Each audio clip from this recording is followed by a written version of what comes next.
here's a man that's gone to hell and back and had major life-changing events, big shit, divorce, major accidents that almost killed you, moments of, a 9-year-old with a gun in his hand. I mean, it's big shit. And then still choosing to show up every day. Getting through that has been really challenging but awakening. The physical recovery was one thing. Then there was, the emotional toll that took that actually set me back a year and then took another year to recover from. So the time that I got in the second accident, I was really starting to feel the hand on the back. I mean, that's support, that's validation, but it's not going to be what changes me. I've got to be the one that changes me. Well, welcome to the Burnout Podcast. I'm your host, Adam Nugent. As you know, a lot of the stories that we share here on this podcast are heroes' journeys, stories of inspiration, stories of men and women that have faced challenges, some more than others, and what they went through in order to kind of move through that. And, my belief is, as I share all the time, is I believe everything happens for a reason. I think everything can be positive. But yet, when we're in a very dark season and we're struggling with something, like it can feel very painful. We can feel very alone, especially we as men. We isolate, we pull away. I'm stoked for the story we're going to share today. I'm honored to have Sean Kimsey with me today. Sean, thanks for joining me. Thank you for having me. Sean and I are just getting to know each other. We just met each other for the first time, had a phone call here recently. We had a common friend that introduced us, and she said, you got to have Sean on your podcast. And when he and I spoke here recently, and I'm like, we got to share your story. So we're gonna just dive into all sorts of different things. But anyway, Sean, thanks for being here again. Thanks for having me. Our common friend Becca, who posted something here a couple weeks ago on Instagram about your submission to muscle and fitness contest. Yep. Right? Yep. Again, because of my own health journey, I'm so connected. I respect so many people that go on that journey. The thing I love about physical health is it's earned. You can't buy it. You can't shortcut it. And the amount of work that it takes is, I'm just so inspired by anybody that does that, especially, knowing both sides of it for me personally. Becca said, hey, go vote. I went on and voted because I always want to support you like that. And she goes, thank you. She's like, you got to have him on his podcast. He has a wild story. I'm like, tell me more, And so here we are. And so Sean, people would look at you, they don't, here's this guy shredded in this muscle and fitness, but just a couple of years ago, you almost died. Yeah. Let's dive right into that. What happened? I guess more than a couple of years ago. It was about 6 years ago, the first accident happened. I was in a motorcycle accident where basically a kid ran a stop sign, and me and another buddy who were riding together both hit this person who had pulled out in front of us. My buddy almost lost his leg by breaking his tib and fib, and I hit the driver's side door almost with my hip, butterfly fractured my pelvis in 4 places, pubic bones broke into my bladder, tore my urethra in half, ripped a hole in my bladder, spiral-fractured my femur, caused would be like a kink in my femoral artery, which is a positive. It turns out with all the other internal bleeding, that was actually a good thing. But I also fractured my lower spine and got a TBI. And that one, because of the internal bleeding, I went into hemorrhagic shock twice because of just extreme loss of blood. So yeah, that one was pretty gnarly. And then a few years ago, I was in another accident. Similar kind of situation, but I avoided the car that pulled out in front of me, and then unfortunately hit another car in the attempt to avoid that first car, and broke both legs, both feet, and almost lost my right foot, but they were able to save that. And then, sorry, it's kind of heavy to share all that, but in the first one, I almost lost my left leg as well, meaning that when I woke up, they said, the outlook of keeping your leg is, like if your heart keeps beating, they had a heart rate monitor on my toe, then we'll be able to keep your leg. But, walking again, we don't really know what that looks like because you've got a spinal cord injury from severing the nerve to that leg. So that, and then having to deal with the second accident where I, almost lost this foot. It's, the recovery has been quite the journey. Crazy. And was it the first accident where there was a chance that you weren't even going to survive it? It's interesting for them to say if your heart keeps beating, right? If your heart keeps working. I had a moment where I was being loaded onto the ambulance, or after I had been loaded onto the ambulance, where I had that realization where, something was really wrong. I knew that I was in an accident. I was, aware that I was hurt, but I didn't even know myself at the time what was wrong. And basically my blood pressure was sinking so much that I was like, I wasn't able to breathe, and that's all I could feel. But I had that happen, and I guess after that, the reason I explain it is because it's weird to remember that, have that near-death experience, but then wake up a few days later and have them tell me that on 2 separate occasions my heart stopped. that I had to have emergency life-saving procedures done, both I think compressions and paddles to restart my heart, but that I was also hooked up to a whole blood machine, and I lost, I think, 19 units of blood in total. Your body has roughly 6 or 7 units, or pints, liters, if you will. I think it's liters, actually, which is more than pints. I don't actually know how it's broken up. Sometimes it gets a little confusing. You lost a lot of blood. Lost a lot of blood. And so they replaced a lot. And yeah, that was the cause for the dying. So how long were that first, like, how long were you in the hospital? Like, how long? The first one, I was in the hospital, and then the recovery center, which could be seen as a hospital, for 28 days. Okay. So 21 in the hospital, another 7 days in the recovery center. So what's going through your mind at this time? You know, this was just like, okay, I'm hurt. I got to recover. You know, I don't know really what that looks like, but, you know, I just got to head down and get to work, and it's going to suck. But man, at the time, I thought it was going to be easy. Yeah. Honestly. I don't know why this is coming to mind. Side note, it's, you know, my dad went in this years ago. He's like, I'm getting a knee replacement, you know, and he's like, I'll be back to work in 2 days. You know, I mean, of course he was not back to work in 2 days, and it just took forever. And, you know, so many times we like, oh, I'm going to do it by this time, and then we get a test a certain time, and then it doesn't, and it's longer. And then it becomes the mind game of like learning just to accept that. Yeah. So it sounds like, you know, you had in your head, like, you're an athlete, have been your whole life. And like, oh, okay, I'm hurt, whatever. Like, I'll be able to work through this. And then you found out, like, no, it's going to take a hell of a lot longer. Well, and I'd seen all these stories growing up too, you know, athletes that I looked up to that recovered or had these miraculous recoveries or amazing recoveries. And of course they all had to put in a ton of effort, ton of work to get back. But it was like, that was my motivation, right? I was like, that's going to be me. And then, yeah, the eventual long game was like, wow, this is way, way more than I anticipated or ever could have imagined. And especially with the severity of everything, like when I woke up, they were like, you know, if you keep your leg. And then 10 days later, they're like, okay, you're going to keep your leg, but like, we're not going to cut it off. But like, you know, walking's really up to you. So here's a walker. And if you want to stand up, you know, you can try it. And I was like, all right, give me the walker. And I went down the hall and came back. And that was really just so I could test, like, what is this going to be like? And I mean, it was really weird. It was foreign walking on a leg I couldn't feel, that for 31 years had been, you know, like my plant and pivot leg, like how I'd started a race. Like that was, you know, my reliable, like both legs are reliable, but like, you know, I guess I kind of favored my left leg, but, you know, just weird to like, you know, go down the hallway on it and be like, okay, well, I guess in time, I'll just hope that it gets better, you know, and that really took like a toll, like the hoping it would get better, and then the eventuality of like realizing it's not going to be a full recovery, like, and then that was never promised either. It was just like, you know, if you ever walk again. And I was like, okay, well, it's up to me. But like I guess kind of the heartbreak is like, you know, the recovery not being possible isn't like from a lack of trying, right? And I think that's what I try and communicate so often, is that like, you know, I'm trying everything that I possibly can to get to this full recovery, but like it's the nerve damage that's keeping that like out of reach, the nerve and neurological damage, right? So yeah, I don't know. There's a lot to unpack there. I mean, so as you, again, that first accident, you overcame the impossible, if you will, right? To go from, if we lose your leg, if you can walk, pushing through it. And then, yeah, if you live, if you keep your leg, if you walk, yeah. Yeah. That's the CYA, you know, the doctor covering their ass. They're not promising you something, right? Yeah. And yeah, I could even imagine the mental toll that was taking through all of that. And then did you basically make a full recovery from that first accident? Yeah. I mean, within 5 months, I was using a cane, but I was walking again.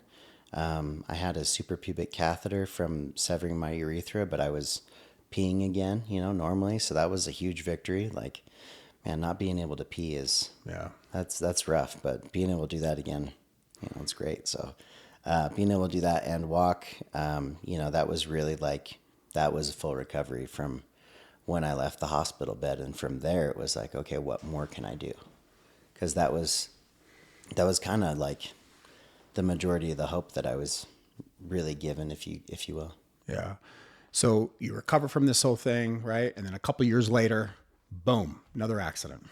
Yeah, and it had really come at a time that, like, I mean, that recovery, saying that I had fully recovered, it's kind of layered, right? The physical recovery was one thing. Then there was, the emotional toll that took, that actually, probably set me back a year and then took another year to recover from. So the time that I got in the second accident, I was really starting to feel by then that I had, okay, I've recovered. I've gone and done, some things that have shown myself like I'm still making progress and I can still do this. And then, yeah, second accident happened. It was like, great. Now, not only am I hurt again, but like my other leg is broke even worse, right? Like I can't walk on it at all for a while. And, yeah, that felt Let's really go crappy. there. You just said something that's really interesting, right? So there's the physical rehabilitation, right? But then what I hear you saying, in my words, is yeah, physically you're recovering or made close to or full recovery, but maybe didn't recognize in the time that your emotional toll that took, or maybe even possibly emotional or mental things that were even previous to your accident all of a sudden started coming up. Mm-hmm. And it sounds like you had some inner turmoil that you were working through just even on the emotional and mental side of things that like even prolonged the recovery. So physically you're feeling good, but then maybe what I hear you saying is like the other parts of your life where it felt unsettled. Is that fair? Absolutely. I mean, what the accident stirred up is one thing, but where I was when the first accident happened was only a year out from my divorce. And while it was, amicable, walk away, kind of, we're still friends, it was still emotionally really heavy, really hard. Like I had so much of my identity tied to being a married man, having a house, everything. Having Did you guys two have kids? dogs, no kids, but we had a schedule and a life and a routine, and it was like How long were you married? 7 years. Okay. And kids was like a kind of a sore spot. We didn't really, know what we wanted to do there. So, it kind of came at a time where it was like, they say the 7 year itch, but it was more just like both of us, I think, felt like we were, I won't speak for her, but I know that I felt I was searching for something, and it was like, okay, it's best to cut ties. And yeah, I mean, it was, like I said, only a year later that I was in that accident, and it was like, I was still trying to find myself from that, and that had brought up some things from, prior, things in life or childhood or relationships where I was like, questioning, okay, how do I move forward?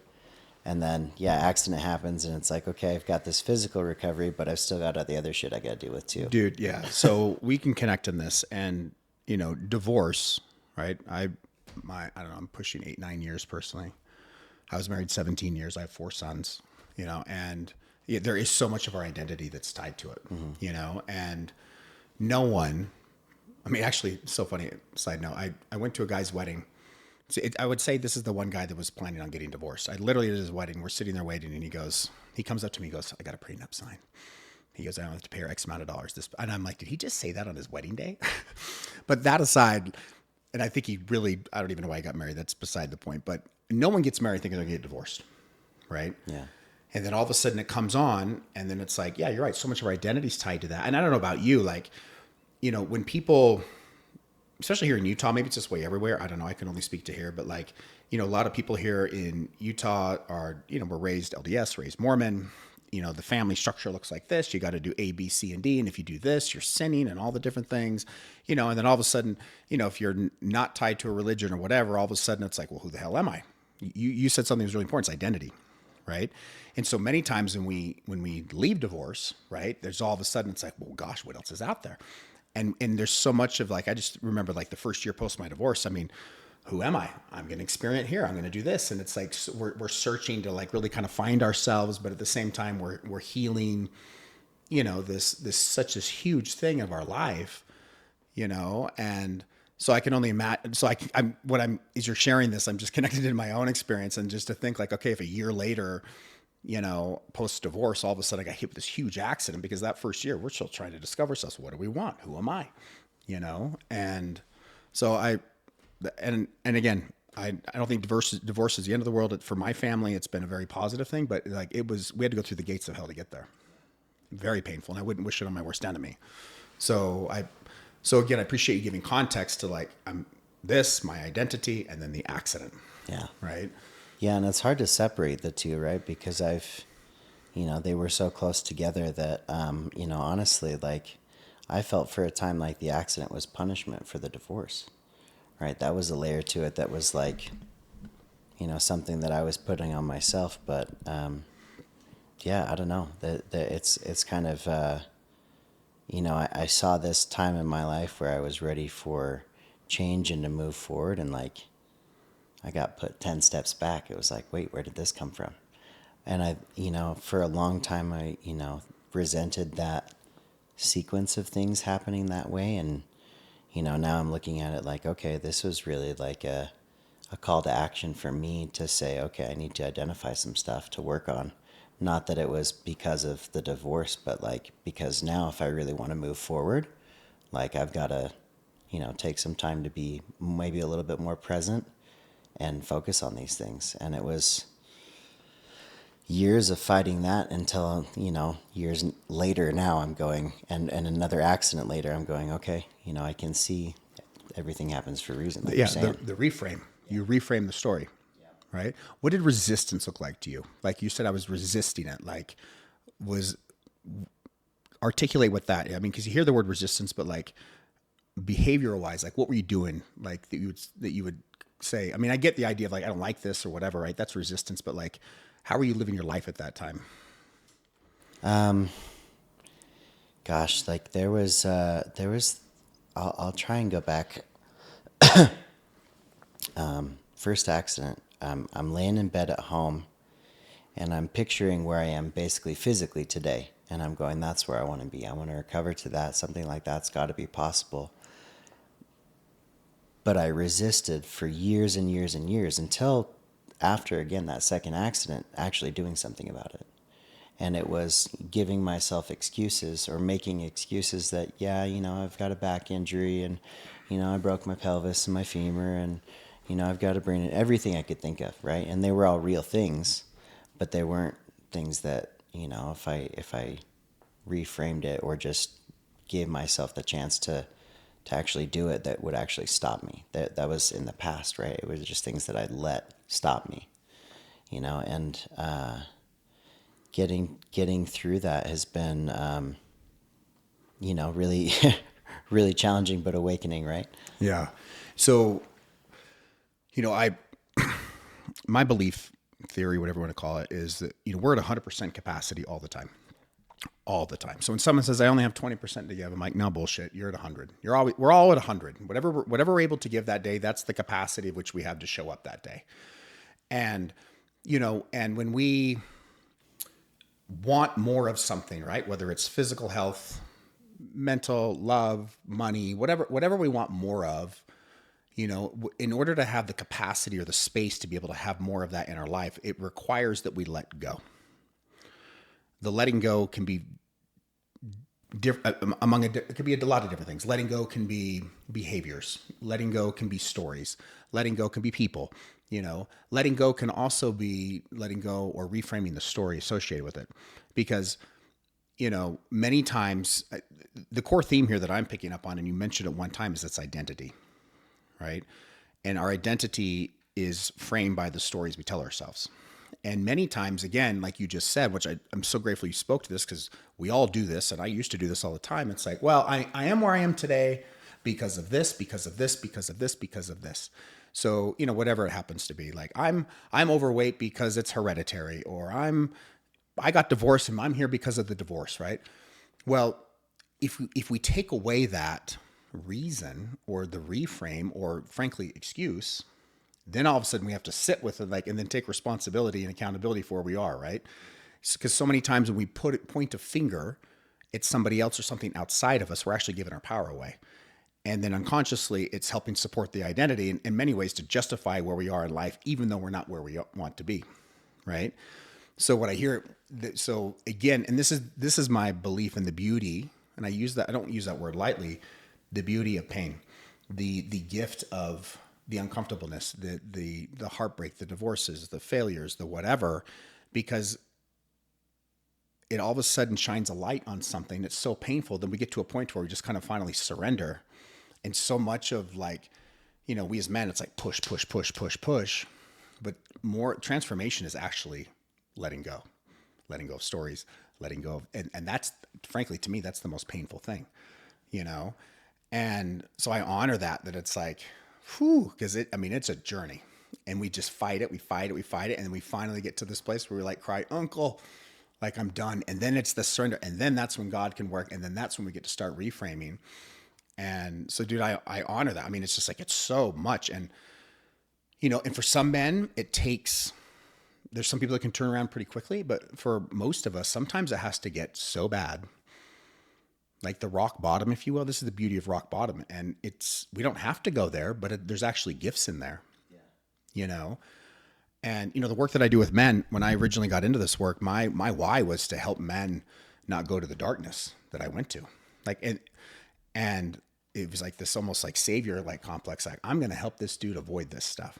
And I learned very quickly that while, yes, I never want anyone to go to the depths of hell, to where I nearly took my life, I don't want anyone to ever go there. And also I learned that like the answers that we're searching for are actually found in our own darkness. So it's not to help them avoid it. It's actually to help them lean into it. And I believe the faster we can lean into it, that's where transformation happens. Then we don't have to go so low, because it's going to happen one way or another. Like you're either going to like unconsciously pill until you finally get so bad that you finally change. Yeah. Or, work with someone like me or somebody else where it's like, okay, this is bad, but if we don't make an adjustment, the pain's just going to get worse and worse and worse. And I don't know about you, when I went through my own hell, it was too much to handle. So I was numbing out on whatever I could find, right? Didn't matter what it was. Like, I just didn't want to feel. I couldn't accept what was happening, my identity, everything. And so I was just whatever, behaviors, substances, like distraction, because I couldn't sit with the pain. I couldn't accept it. And I created so much more suffering, and I prolonged so much pain, and it was my own doing. Yeah, we often do that where we just hold ourselves in that space where it's like, we're in control of creating or getting rid of that pain, but we're so focused on what's right here that we're not open to, like you said, reframing or getting a new perspective where we can take a breath and be like, okay, this isn't the only thing out there. Getting that opportunity to take a breath sometimes is really tough when we feel we're just in it. Yeah. And when you're in it, it's hard to see, right? Yeah. I it's an interesting place to be because there's a part of me when someone's really in the shit, there's a part of me that's like, this is so good. This is so, you have no idea what's coming. You just like, and so there's a part of me, frankly, because of my own experience, like there's a part of me that's celebrating behind the scenes, but when you're in your shit, the last thing you want is one of your homies or somebody to come up to you like, dude, this is awesome. This is so good. Dude, do you know what's coming? Because when you're in it, like you just want to feel seen. Yeah. Like, dude, I just need a hug. Yeah. Like, just see me right now. Right. And it's so funny too. And even when I'm in my own shit, I'm just like, it's this constant battle. Like, because I truly believe if I'm in a real hard moment and I have plenty of evidence, like when I feel like I have nothing left to give, boom, that's when the miracle comes in, as long as I just keep going. But when somebody's really in it, it's fascinating to be like, dude, there's so many gifts in what's happening here. But first, let me see you. Like, I see you. I know your pain. Like, I'm going to hold space for that. But sometimes when we get into that, then you need a friend or a coach or somebody that's like, they'll hold space for you to be in it. But then sometimes we stay in it way too long. Yeah. And it's like, wake the fuck up.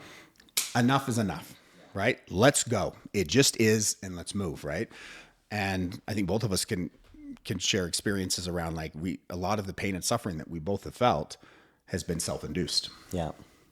Well, there's been a lot of time, a couple of things that you brought up too, where it's like, we're battling this internal thing, where it's like the pain that we're creating for ourselves because we're unable to take that step back to get a better view on things, but then we're holding ourselves there, hoping that somebody is gonna give us that little nudge or maybe that hand on the back.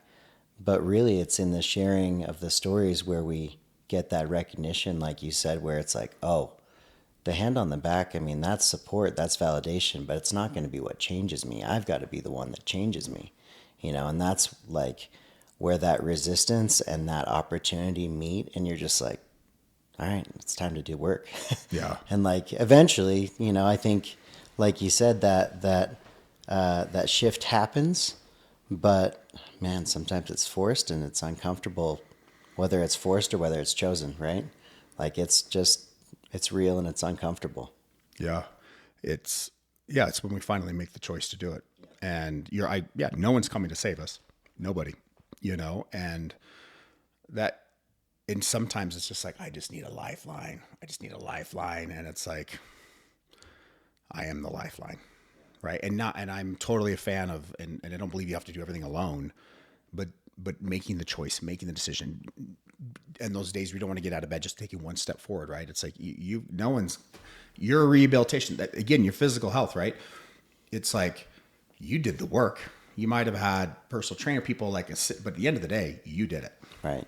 You did it. And no one can take that away from you. And you also could have been, there's plenty of people, my understanding, I don't think we've talked about it on here, we talked about it previously, is like people that have experienced the same level of destruction, if you will, to their body, like don't recover from this. Yeah. They don't, because it's the power of the mind. Yeah.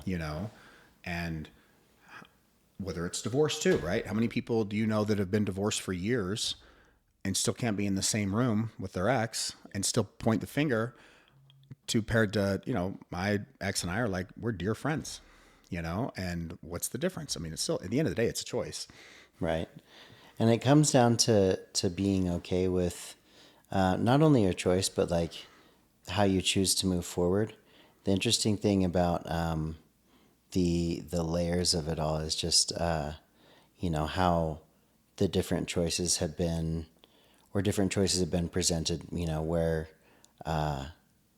I've been met with different choices rather when I've been in different seasons, right? For sure. And how you deal with those or choose to move forward based on that season doesn't define who you are. And I think that's something I struggled with a lot through this too, is just, like you said, you're 100% of who you can be that day, and it took a long time for me to find, that like, okay, I don't have to judge myself for who I was yesterday because I'm showing up today, doing the best I can today, and I think that's where a lot of people struggle with just daily battles. It's not even like the big stuff, but like, there's stuff that can set you back that, is just a little frustration, but you find a way to move forward from it.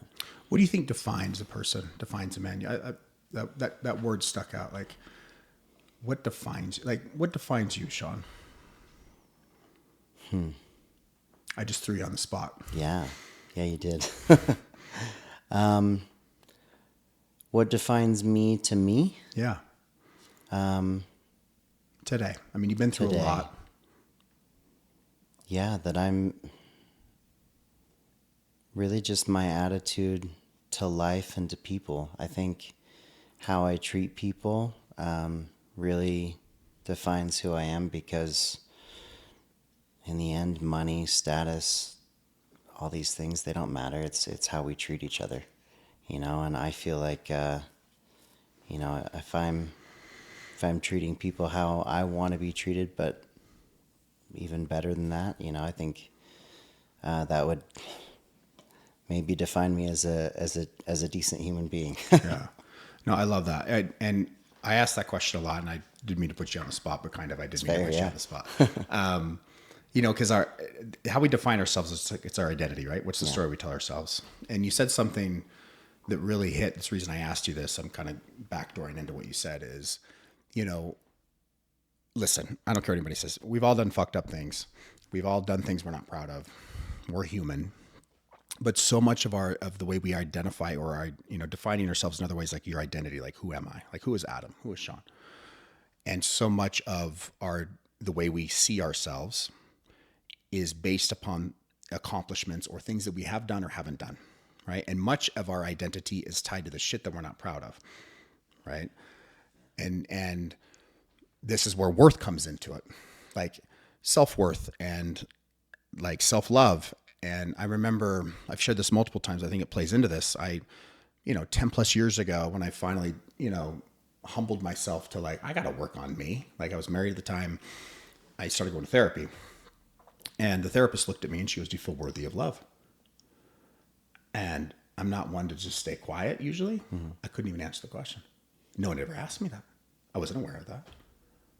And I remember just sitting there and I didn't speak. And I don't remember if I said yes but in that moment, I'm like, I'm not worthy. I don't feel worthy of love. Yeah.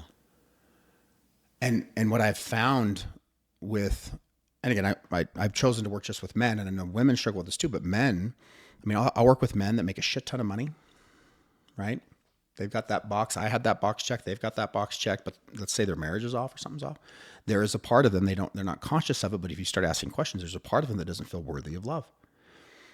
On the flip side of it, you've got somebody that could be in a thriving relationship, but struggling in their career or feeling like they're not reaching their potential. And there's a part of them that doesn't feel worthy of success. It's worth is so much tied to our identity. And that is something that I questioned my entire life until recently.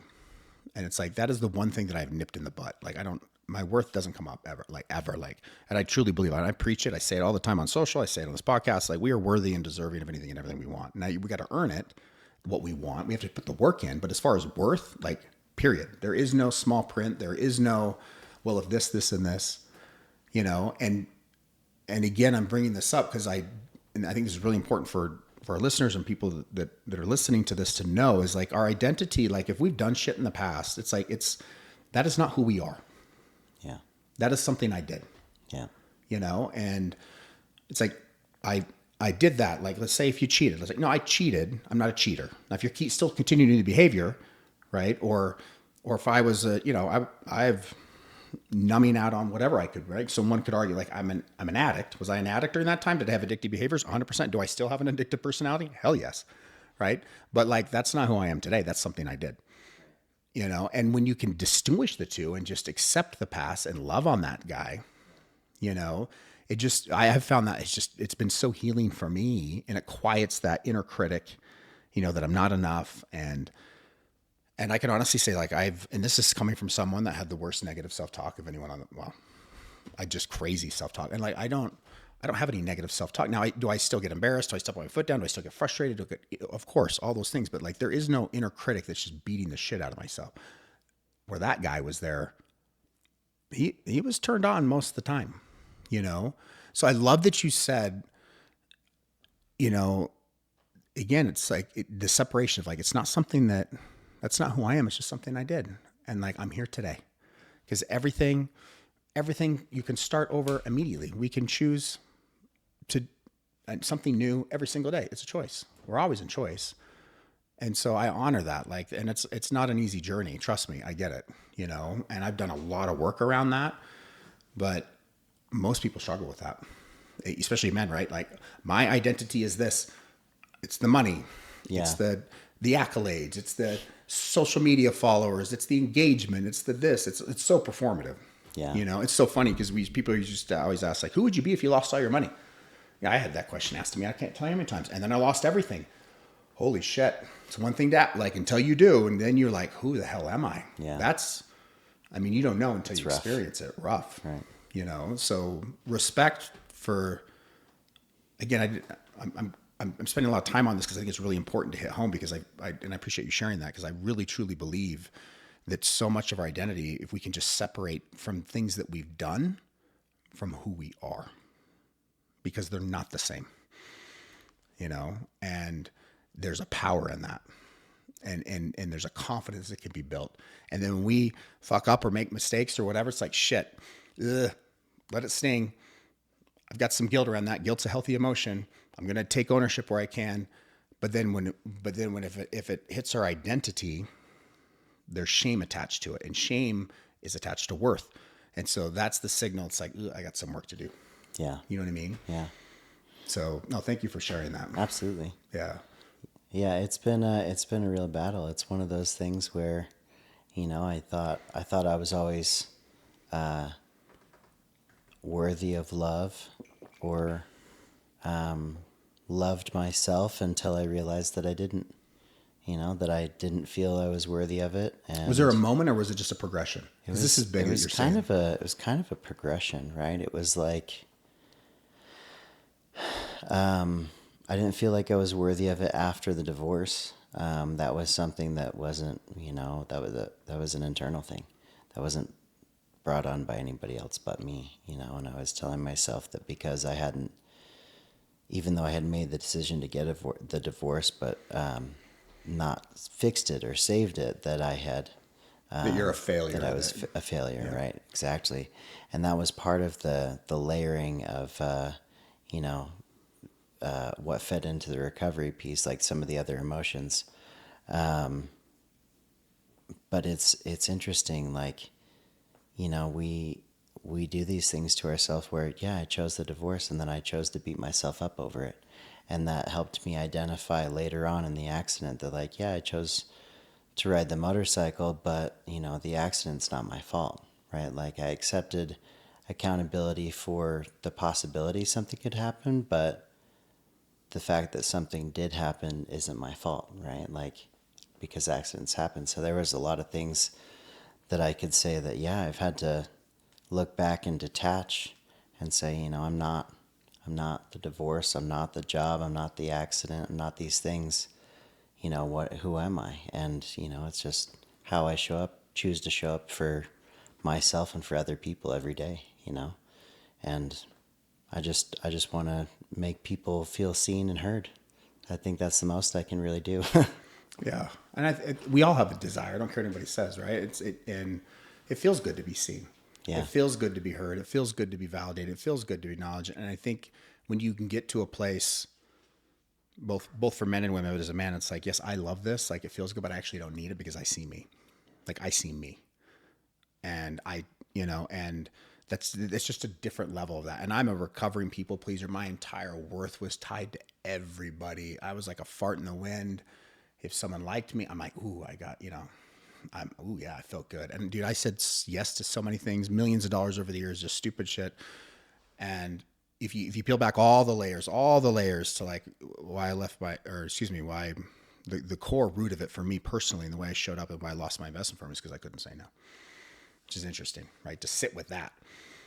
And yeah, dude, it's just a wild journey. One of the things we started to talk about, we were talking about before we started the podcast that I'd love to talk about for a minute is we were talking a little bit about mental health, right? And the stigma associated with it or feelings we come around it. And we were talking about how sometimes you just said to help people be seen and share, right? And create space for people to be able to share too. But then sometimes when we share with certain people, right, it's not received and it hurts, right? And, so, and it feels like, I don't put words in your mouth, right? Because we've all had this, like that there's stigma around mental health or whatever. Like, let's go there for a minute. Like, because you brought it up several times before we started on the podcast, like this whole concept of mental health, like go deeper in that. What is for you? It is, involved in identity. It's involved in how we view not only ourselves, but maybe how we think other people view us, which can really dismantle mental health or bring it down at certain times. But my journey with it, I guess, just started when I was really young, and it started, kind of trying to find my worth at home with family, and then trying to find worth, at school and with friends. And, it's kind of always been this back and forth battle. But, I never really saw it as anything being like that needed to be talked about or addressed. I'd find ways that I'd feel those emotions myself and emote, whether it was crying or yelling or running or punching something, and I guess I never really felt that I had an issue with it until, honestly, the first time I had a real battle with mental health was, and being depression, and that I was feeling suicidal ideation. How old were you the first time you felt suicidal I was ideation? 9 years old. You remember back 9 feeling that Yeah, way? I was 9 years old, and yeah, Do you remember what that felt like? I felt really bad. It felt really scary. I remember feeling like I was going to do something about it. So I went and I was holding a gun to my head At 9. at 9 years old. And Are you comfortable sharing did something happen that you were in that space? Or was it just just the weight of whatever you're I feeling? think, as crazy as it sounds, that's probably not the right way to put that. But as wild as it sounds, I was just feeling overwhelmed as a 9-year-old that, like, I don't know whether it was guilt or shame or, like it was too much or I wasn't enough, it all felt like a lot. And the only thing I could think that kept me from pulling the trigger was, how is this going to make my mom feel?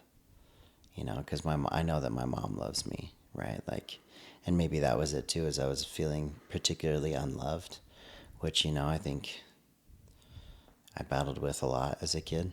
But yeah, that was the first time I ever confronted that, and I didn't tell anybody about it for years. But it sounds like throughout your life, how old are you now? 39. 39. So on and off throughout your life, you have had moments where it's like you've gotten into that headspace. Yeah, I probably didn't get back into that headspace again until my early 20s. And then not again until after the first accident. And then I've learned a lot to say that I've dipped back in that place of low, but knowing that I could get out. The other ones were moments where it was like, I don't think I'm going to be able to get out of this. But now I've learned to kind of respect those ebbs and flows a little bit more, where it's like, okay, now I've got some tools, got some armor now when I get into those lows that'll help me get back up. Yeah, and I think it's really important to speak to this because I myself, as we were talking earlier, like I was within a millimeter of killing myself. Like I was getting ready to write a suicide note. I mean, at 9, obviously, we don't have any comprehension of how to manage our emotions, right? And that's probably way too loaded of a question to ask you. Like, what were you feeling at 9? But when I was in that space, the word that I used previously before we started was like disassociate. You disassociate from reality, and disassociation, right? And many times people that have trauma, like when something comes up, they'll disassociate. And it's like, I've seen it. I've dated people that have been able to do that. It's just the weirdest thing to see. It's like, they can't even connect with them. What's in reality, what's really even happening, what's really present, because there's so much pain behind whatever's happening or the trigger or whatever. And I'd heard suicide ideation, it's like, and I'm sure I have memories of high school or whatever, feeling like, I don't know if I want to, but I'd had those thoughts, but I didn't realize like they were just thoughts. Mm-hmm. When I was literally really close. And I love what you said. It's like, it was your mom, for me, it was my sons. It was like, even though I'd convinced myself they'd be better off because they'd have money and all the things, because I was losing everything and my worth was tied to that. But like, it was my kids. And then I pictured, what if my kid walked in and saw me, the trauma, And so fast forward a year for me, I was taking my son down to ASU and I opened up with him. He didn't know. And I was past this situation, and I love him so much, his reaction was not, "Oh, Dad, I'm sorry." He was pissed. He goes, "Are you kidding me? Do you know how angry I would have been? Do you know how pissed off?" I mean, it was just like, and I remember looking at him like, this is not the reaction I expected, but okay, let's go here. Right. And just like the anger And one of the things that I don't like when I hear people, because people say this, is like someone that kills themselves or goes to suicide, it's selfish. And like, I get that. And maybe it is. And also when you're in that headspace, the truth is like, you're actually thinking of everybody else. Yeah, that's the crazy. Well, the wild thing is that you really think you're thinking of everyone else. 100%. It's not like again, disassociating from reality. So I hate when people say, well, you're just people that do that are selfish, or like, I think that's so callous and so cold, because when you're in that headspace, literally, I was feeling that way because I thought it'd be better for everybody else. I was actually putting everybody else above me. Yeah. Yeah. And what's amazing in that is that the people who really would suffer if we were gone, the memory that they hold of us, they carry of us, that also, that doesn't maybe get talked about enough. We don't say I love you enough or share those personal connection moments with people enough. So really understanding what somebody else would feel if you were gone, what your sons would feel if you were gone, like that sheds a little bit of light on that feeling of selfishness. But yeah, like you said, you're thinking of everybody else, that like, oh, this is somehow going to be better. It's a really confusing place to be. Yeah. You said now when you get into here's the thing. Everybody has darkness. People can feel moments of depression. People can feel moments of anxiety. It can be very overwhelming.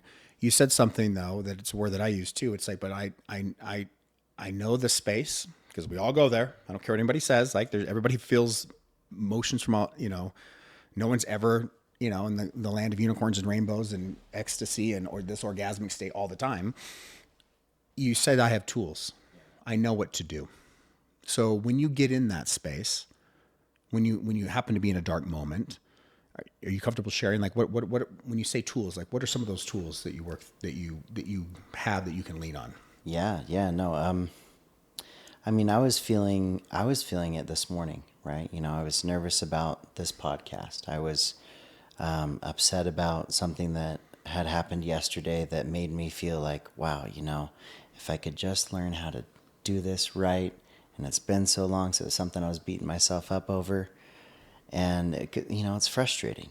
These things build up. And so, yeah, I'm feeling that this morning, and I'm like, man, I've got to just make my coffee and do a little check-in, maybe take 3 breaths just to help reframe and give myself a validation again that I'm not those things. I'm not the thing that frustrated me yesterday. Whatever we talk about today on this podcast is just a conversation, and not something I need to worry about. And so that helped kind of settle me. And by the time I got to public, I was like, okay, well, feeling pretty good, feeling like the podcast is going to go good. I was opening up to not only the barista, but just another patron there, and it was like, okay, that I went from being in a low, really frustrated and upset with myself, to now being like willing to talk to other people and be, more outward expressive. Like that was a good change. And so those tools of just, taking a few breaths, looking for some self-validation to say, hey, I'm not this, I'm here now, it's okay, right? Checking in, I'm making my coffee. My coffee's kind of like my little check-in to say everything's going to be good. Like those are some of the tools that I have that, like, as long as I know these things are good, then I'm okay. Dude, I love that. And again, we say tools, right? People could think like, oh, it's our breath. It's the reframe of the story. It's the little things that just bring us back to kilter, right? And we wouldn't, and I posted about something like this on social media, and I truly believe that, like, we can't change anything that we're doing unless we're aware of it, right? Because so much of the way we move through the world is programmed, how we were raised. We have these automatic responses to things. Most of the way we live life is they're unconscious choices, right? But when you have awareness around it, there's some familiarity to it, So for me, when I get into that space, it's like, all right, I know what to do. Like, so the tools, if you will, are breath, meditation for me. I got to go move my body. I got to go to the gym. I got to go to yoga. Like, I need to move through this, because if I don't, I stay stuck in it. I know what I need to do, right? And it can be different modality or whatever. So And I love that you have that. It's like, listen, I mean, it's so powerful. It's like, yeah, it might take you a few minutes to move through it, or a couple hours, whatever. But it's like, 3 breaths, the power of breath, right? The power of presence, the power of like self-validating. Because at the end of the day, it doesn't matter what I think or anybody else thinks about you, it's just what you think about you. Well, and when we're thinking in those moments, we're not present. We're thinking about where we were in that moment. Yep. We're thinking about where we're going to be in the future, where we were in the past, instead of just checking in and saying, no, right now, where I am, I'm okay.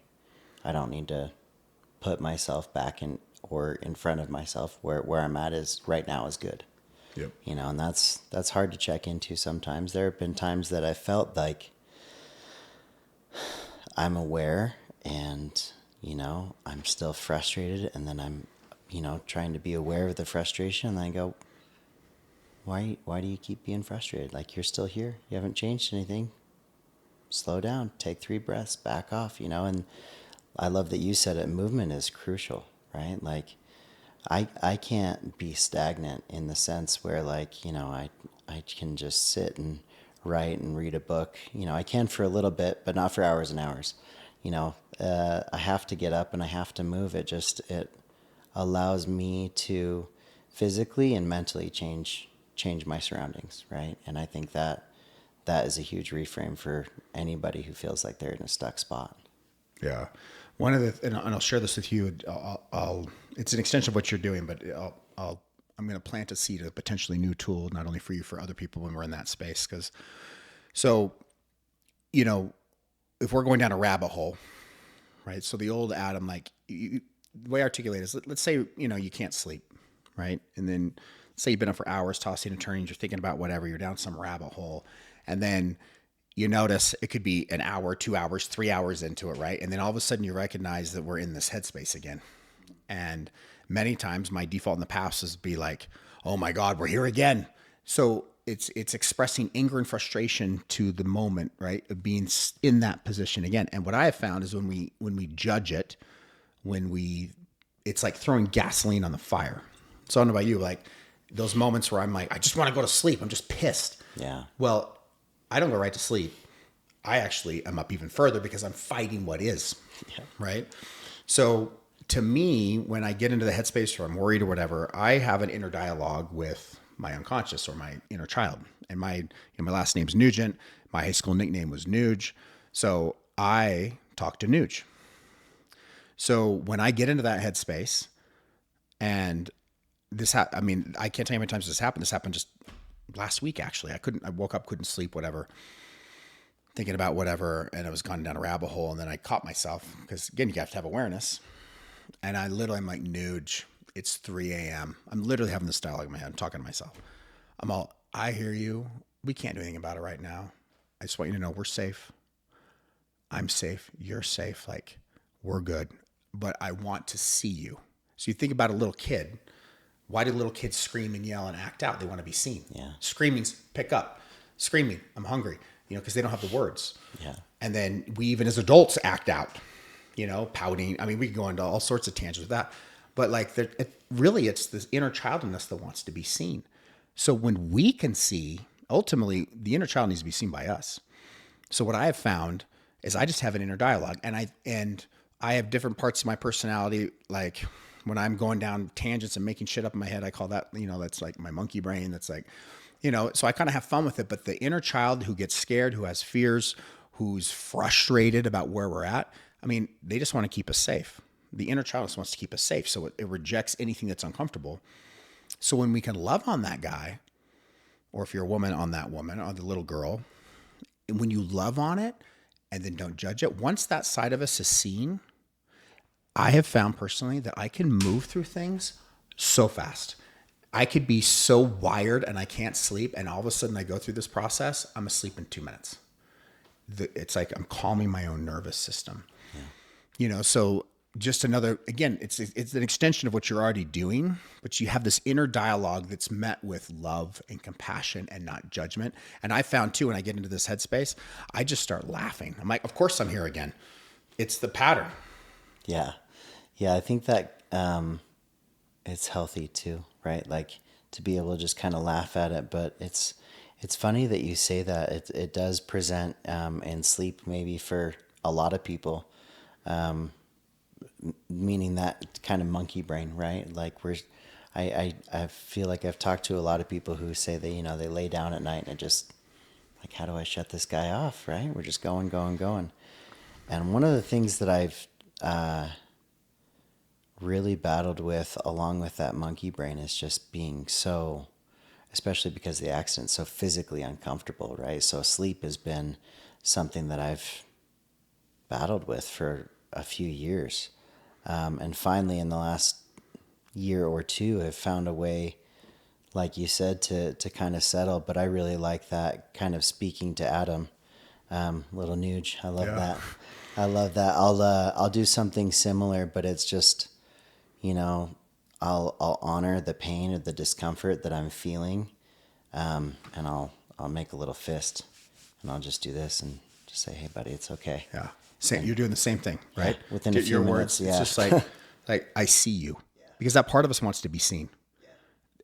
So it's like see it, and it sounds cheesy and goofy. I have all these different interactions, and it's like I used to resist this stuff, but like, dude, at the end of the day, I want peace. I want to sleep. I want all the things. So if it means I'm going to have an inner dialogue with little Nuge, then so be it. And you can call me crazy or not. I don't care. It works for me.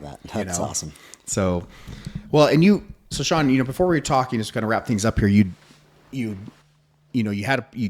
said you did kind of this trial podcast. Can we see a podcast with you in the future about sharing your story potentially? Think that's something you might bring back online? Yeah, I would really love that. I've got I think that's what I want to do. But hopefully sooner rather than later. I just don't know what it looks like yet. Yeah. But yeah, I'd love to work on that some more. And hopefully you guys are picking up on this, like those that are watching it, but just listening. I mean, like one of the things, again, we're just getting to know each other. Today's the first day meeting, but like you have this sense of like, there's a level of genuine is the word that's coming to mind, but there's a level of humility with you that's really palpable. I mean, I believe in energy. We're all connected. And I know a lot of this isn't easy to share, right? I do this all the time. And so I've just gotten more comfortable, and I know, doing it. But like, this is your very first interview on a podcast, right? So there's fears and all the things. And I remember when I was the first guest, I'm nervous as hell. But I want you to, I mean, I see you like, and I'm looking forward to developing a friendship with you through time. And I'm excited for people to hear this. And again, here's a man that's gone to hell and back and had major life-changing events, big shit, divorce, major accidents that almost killed you, right? And then still choosing to show up every day. Moments of, a 9-year-old with a gun in his hand. I mean, this is big. It's big shit, and there's stories and things attached to that, and so I honor your courage in sharing this, because it's not easy. And also I have found that you're doing this, and hopefully you feel this way when you leave. It's like, holy shit, I did this. I talked about this, there's a level of freedom that comes when you can share. There's a level, because for me, it's a way of removing the mask. One of the things I'm so attracted to is authenticity. So one of my core values today is authenticity. Well, the cost of being authentic is that not everybody's going to like me, and I'm going to get triggered. And when somebody doesn't like something or connects in it, like any trigger that I have or any reaction I have, that is the sign to me. It's like, oh shit, I got more work to do here. Yeah. But I also believe that the more I am myself, the more the people that are attracted to me are the people that are meant to be in my life anyway. Anybody else wasn't, vice versa. And when I get in my head, not so much today, but I used to get in my head about it, and I had to sit with it. And I'm like, I want this person to see me and to like me and to validate me. But if I look at them, I'm like, I actually don't even like you. So why the hell do I care about this, right? Or randos that have the cat emoji on social media that says some dumbass comment. Why am I even reacting to this? Who is this guy? It's probably some, 90-year-old Filipino living in his mom's basement. I don't know who this is. Yeah. But then I have a reaction about it because, so it's funny when you can look at it and start laughing about it. But no, dude, you have good energy, man. And I appreciate you sharing this. And again, we're going to post his, the timing when we launch this, because can you still vote for the muscle and fitness thing? Yeah. Okay. I think there's. So the timing of this, we'll put links on it. Like I'll put a link on my own thing, like cool. Go vote for it, Sean, and like help do this. Cause like his story is incredible. And so, and we'll put your, Instagram handle there in the show notes as well. So Cool. Anyway, brother, thank you so much for joining me. I really on. appreciate it. Thank you for having me. I appreciate it too. You bet. And thank you for listening. We'll see you next week on the Burn Up Podcast.